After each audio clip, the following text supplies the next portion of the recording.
24 घंटे तक सड़क पर प्रदर्शन के बाद पुलिस कमिश्नर से मिले डॉक्टर्स। आरजीकर केस में मांगा उनका इस्तीफा।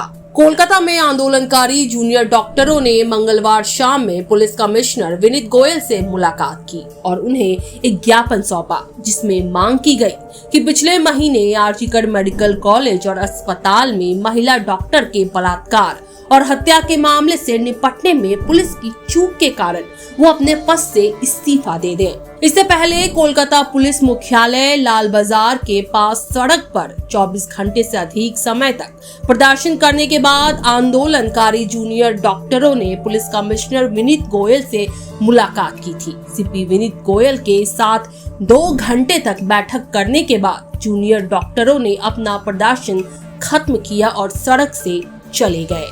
वहीं सीपी विनीत गोयल से मिलने वाले 22 जूनियर डॉक्टरों में से एक डॉक्टर ने बैठक के बाद पत्रकारों से कहा, सीपी सर ने माना कि पुलिस की ओर से चूक हुई, जिसके कारण 9 अगस्त को ये जघन्य घटना घटी।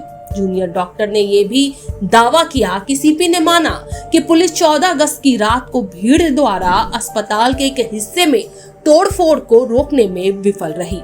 डॉक्टर ने आगे बताया, हमने सीपी से कहा कि उन्हें इस्तीफा दे देना चाहिए क्योंकि हम उस दिन उनकी भूमिका से खुश नहीं हैं। उन्होंने कहा उन्होंने अपनी भूमिका संतोषजनक ढंग से निभाई और उनके कार्यकाल पर फैसला करना राज्य के अधिकारियों पर निर्भर है। वही डॉक्टरों का कहना है कि 4 सितंबर को मृतक डॉक्टर की याद में पूरे राज्य में 1 घंटे के लिए हर घर की लाइटें बंद कर दी जाएंगी। वहीं कोलकाता पुलिस की तरफ से इस बैठक के बारे में कोई बयान जारी नहीं किया गया। बता दें, कोलकाता में सरकारी आरजीकर मेडिकल कॉलेज में कथित तौर पर बलात्कार और हत्या की घटना के बाद से पूरे देश भर में प्रदर्शन जारी है। पहला बात हम लोग ये रखे है कि ये 24 घंटे जो टाइम आपने लिया, पूरा फुटपाथ में सारे डॉक्टर बैठे हैं, इसका क्या जस्टिफिकेशन है? कोई आंसर उनके पास नहीं है। दूसरा बात, हमारा जो डिमांड था आरजीकर के साथ 9th, 10th, 12th और 14th, ये 4 दिन लगातार जो घटना हुई है, हॉरिफिक इंसिडेंट्स था एंड ऑल दिस 4 टाइम्स, चारों टाइम में कोलकाता पुलिस ही आरजीकर की रिस्पॉन्सिबिलिटी उनका था। लेकिन ये चारों घटना लगातार क्यों हुई है, तो इसका जो नैतिक जो रिस्पॉन्सिबिलिटी है वो कोलकाता पुलिस की है। ये स्वीकार करे और अपने पद से हट जाए, रेजिग्नेशन डाल दे। तो कोलकाता पुलिस कमिश्नर का बात ये है, जे 12 और 14th जो है, यानी रिनोवेशन वर्क जो है, कंस्ट्रक्शन वर्क, और 14 मॉब अटैक जो है, ये कम्प्लीटली उनका फेल्योर है। 9th और 10th लेकर के उनका कहना है कि हम लोग हमारे तरफ से कोशिश किए हैं लेवल बेस्ड में, अगर इसमें जो प्रशासन है उनका हायर ऑफिशियल्स है, अगर उनको वहां से हटाए तो वो ये मान लेगा। लेकिन उनका नैतिक जो रिस्पॉन्सिबिलिटी है ये फेलियर है, इसलिए उनका उस पद से हट जाना ये उन्होंने अभी नहीं करा। अच्छा, अभी जो पिछले 24 घंटों से आप लोग बैठे थे, ये कंटिन्यू रहेगा या फिर आप लोग? देखिए, हम लोग का जो आंदोलन है, अभया आंदोलन, इसमें जो 5 दफा दाबी है, ये इसमें एक है लाल बाजार अभियान और डिपुटेशन देना, ये हमने उनको दे दिया। और मेरा 9, 10, 12 और 14 का जो रन हुई है उसका क्या क्या फॉल्ट था वो हमने उनको लिखित करके और बोल के एक्सप्लेनेशन करके दे दिया। तो डिपुटेशन हमने दे दिया, तो हमारा लाल बाजार अभियान का जो मकसद है वो हुआ है।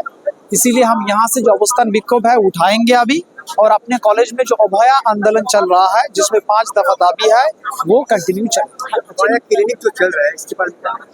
अभया क्लिनिक जो है, इसमें हमने सारा कॉमन पीपल जो है उनके लिए मेडिसिन भी इस क्लिनिक से दिया जा रहा है। संडे करके अभया क्लिनिक चल रहा है। ये क्लिनिक कहाँ? हर मेडिकल कॉलेज की एक प्लेस है, वो अपने तरफ से उस प्लेस में जाके, जैसा आरजीकर जो है इसका कुमार टोली में संस्कृति जो मंच है वहाँ पे एक क्लिनिक है। जो मांग थी उन्होंने क्या कहा? उन्होंने ये कहा, ये रेजिग्नेशन मांग क्यों थी, ये 9 तारीख, 10 तारीख, 12 और 14 जो कांड आरजीकर के साथ हुई, इंटायर टाइम में कोलकाता पुलिस उनका जिम्मेदारी था, उसके बावजूद ये हुआ है। तो उन्होंने कहा 12 और 14 जो रिकॉन्स्ट्रक्शन वर्क और मॉब अटैक, ये उनका कंप्लीट फेलियर है, असेसमेंट फेलियर है, इंटेलिजेंस फेलियर है। और दूसरा बात ये है 9 और 10 का उन्होंने कहा कि हमने कोशिश किया, लेकिन वो अपने नैतिक रूप से वो रिजिग्नेशन नहीं कर रहे हैं। वो लिखेंगे जो उनका हायर ऑफिशियल्स है, और हायर ऑफिशियल्स अगर इसको समझे, ये 4 घटना जो आर्जिकर के साथ हुई है, इसके कोलकाता पुलिस की इंटेलिजेंस और असेसमेंट फेलियर की नैतिक ये है जो उनको उस पद से हटा के दूसरे किसी को लाया जाए तो ये मान लेगा। कल जो 9 से 10 आप लोग प्रोटेस्ट करने जा रहे हैं कैंडल वाला, इसके लिए क्या अपील करेंगे? सारा देशवासियों की अपील है 9 बजे से लेकर के 10 बजे तक अपने घर की जो बत्ती है, लाइट है, इलेक्ट्रिसिटी ऑफ कीजिए और बाहर आ करके वो अपना प्रदीप जलाए या मोमबत्ती जलाए और एक ह्यूमन चेन बनाए। Thank you. अच्छा, आप लोगों का जो सबसे अहम मांग है विनीत गोयल का रिजिग्नेशन, इनका ध्यान रखो। मान लीजिए सरकार तो उस नियत में नहीं देखती है कि वो विनीत गोयल को हटाएगी, तो उसके बाद आपका क्या रिस्पॉन्स है? देखिए, हमने एक नहीं 4 घटना जो आर्जिकर के साथ हुई है और उसमें उन्होंने कबूल किया है। ये 14 तारीख को जो मॉब अटैक है, ये उनका असेसमेंट फेलियर। कोलकाता पुलिस की एक चीज़ है वाइकरियस लायबिलिटी, यानी किसी चीज़ हुआ वहाँ पे जो ऑन ड्यूटी आप उसको सस्पेंड कर दिए, ये नहीं है जिम्मेदारी। जिम्मेदारी है जो उसको कंट्रोल कर रहा है, उसका हेड जो है उनको वहाँ से हटना। तो ये हमने दिखाया। 14 तारीख जो मॉब अटैक हुआ, ये कोलकाता पुलिस का असेसमेंट फेलियर है। 12 तारीख को वहाँ क्राइम सीन में जो रिकॉन्स्ट्रक्शन हुआ, रिनोवेशन हुआ है, तोड़फोड़ की गई है, वो भी कोलकाता पुलिस रहते हुए हुआ है। तो ये जिम्मेदारी भी उनकी है। ये फेलियर उन्होंने एक्सेप्ट किया है। और 9 और 10 तारीख का जो घटना, ये भी उनका फेलियर है। तो ये हमने उनको दिया है सबूत के साथ। अगर इस चीज़ को देखे, लेकिन उनका अपने नैतिक से रिजर्वेशन नहीं कर रहा है, लेकिन उनका कहना यह है अगर ये चारों कांड को देख करके अगर प्रशासन उनका हटाए तो वो मान लेगा। ठीक, थैंक यू।